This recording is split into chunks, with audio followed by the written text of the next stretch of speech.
If you've bought a new Garmin watch and you're trying to find your way around the Garmin Connect app, then you've landed at the right video. This is part 2 of my Garmin Connect app tutorial for beginners, where we're going to cover activities and statistics cards. If you're looking for part 1 of this tutorial, which covers user settings, notifications, device settings, as well as connecting your watch for the very first time to the Garmin Connect app, then make sure you click on the pop-out banner or on the link in the description below for part 1 of this tutorial. Let's start with part 2 of this tutorial, and this is the fun part of the Garmin Connect app, especially if you love looking at health and fitness data. Now this is your dashboard, which is also called My Day, and this is where you'll find a snapshot of your today's, yesterday's, and the last 7 days activities, health and performance statistics. If this looks like too much data for you, then you can select this arrow on the top right corner to collapse all of these data cards into a simpler and nicer view. Now, selecting Edit My Day allows you to pick and choose what statistics you actually want to see on those cards. So if I don't really care or look at my respiration rate, for example, I can use this minus sign to remove it from the card. Now I'll expand these cards again so we can explore each statistic, what they mean, and how you can use them to get better results in your training or change some habits to improve your health and fitness. So if you've done an activity, you'll see those cards right at the top here. So for example, I'll open my weight training and you'll see an overview page showing my average heart rate as well as total calories burnt. Stats show some really detailed statistics about your workout, and if you see this blue icon against any stat, it means there's a chart associated with it. So tapping that blue icon opens up the chart like the heart rate chart here. Now you can touch, hold, and scroll across these charts to get further granular detail on heart rates at any point of your workout. Charts show you the same information but with additional data on how much time you've spent in each heart rate zone. Gear shows any shoes, bike, or other equipment you've used during the workout, and we'll explore the gears section in a bit more detail in part 3 of this tutorial. Different workouts sometimes show additional charts, so for example, if you go for a run, you'll also see a pace chart, a cadence chart, and an elevation chart, which is really cool. Let's move on to the heart rate card. Now this colorful dial and the number in the center shows you your current heart rate as measured by your Garmin watch. The resting heart rate is the average heart rate whilst you were relatively still and not performing any intense activities, whilst the high heart rate reading here is the highest recorded even if you were performing an activity. In my case, it was weight training at the gym today. You can tap onto the card and it opens up this nice graph of your heart rate measured throughout the day and night by the watch's optical heart rate sensor. You can touch, hold, and scroll across this graph just like you did in your heart rate chart within the activities, and try to get a bit more granularity on readings at specific times of the day. So for example, you can see as I scroll into this elevated heart rate area, the dot next to my heart rate reading becomes green, which matches the green workout symbol for my strength training. Now this is all done automatically by the watch and the app, so it's a nice thing to see at the end of the day if you're trying to review your heart rate reading and trying to review your performance during your workouts. Now at the top here, you can see your heart rate trends for the last 7 days, 1 month, and even 1 year, and it shows how your resting and high heart rates have been moving as time passes by. Now generally, you'd want to see your heart rate reading gradually reduce if you've been working out regularly. And for more information on heart rates, tap onto the 3 dots, select help, and you can read these topics which provide further guidance for your heart rates.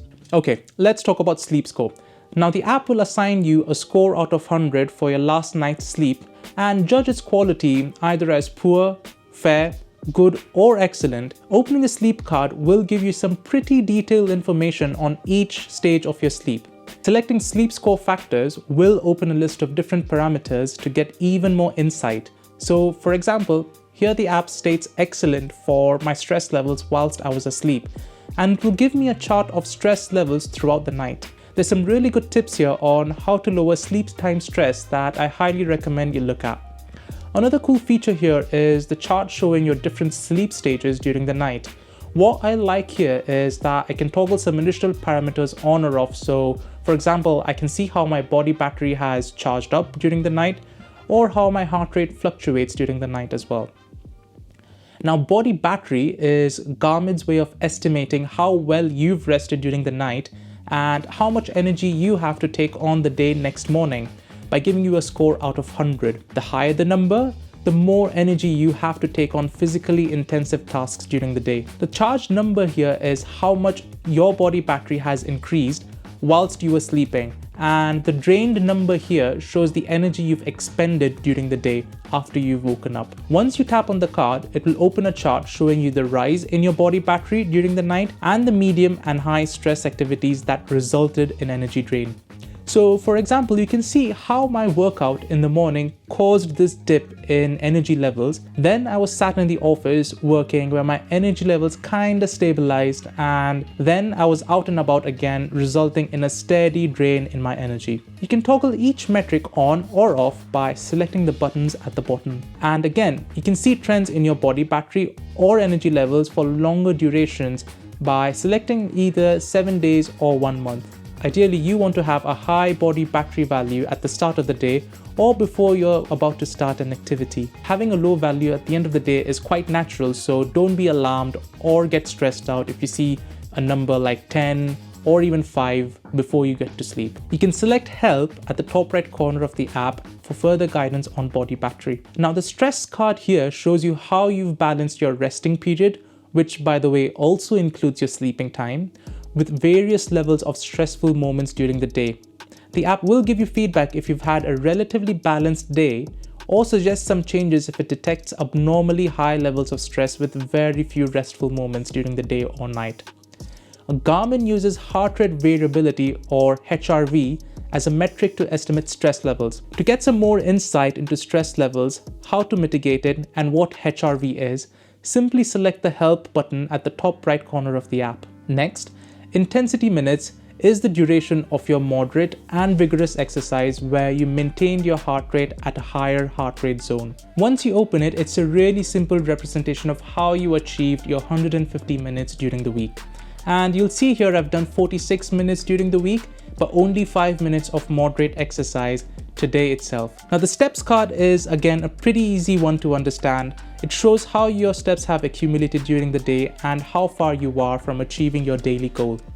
Now, moving over to the 7-day or 4-week trend shows you further information on total steps and distance done in that period along with a daily average. When it comes to calories, you'll see how many calories you've burnt in an activity as well as during your resting periods, and opening it won't give you much information either. You can select Help to get some more information on calories. Now, there is a way to track the number of calories you've consumed and spent during the day, but you will need to download a third-party app called MyFitnessPal and link it to Garmin Connect. If you want to find out more on how to do this, make sure you subscribe to the channel because I will be posting a video showing you how to connect MyFitnessPal to the Garmin Connect app. The Pulse Ox card refers to the blood oxygen saturation measurements if your watch supports this feature. And it's a really simple card. Once you open it, you'll see a trend of your blood oxygen saturation as an average score. Now, normally you should have a percentage of between 95 to 100%, but remember, this is only an estimate based on the measurements of light absorbed and reflected back from the blood vessels in your skin. So take this measurement with a grain of salt. Selecting the Help button on the top right corner of the app will give you a bit more information on this. So that's the end of today's cards, and you'll see these 3 options at the bottom to either add an activity manually, enter a weigh-in, or enter the amount of water consumed per day. And that's all the features that you need to know about the Garmin Connect app in part 2 of this tutorial. Now, if you've enjoyed watching this video and found it helpful, make sure you subscribe to this channel. And if you'd like to continue this tutorial, click on the pop-out banner right now or on the link in the description below to go to part 3. See you in the next one.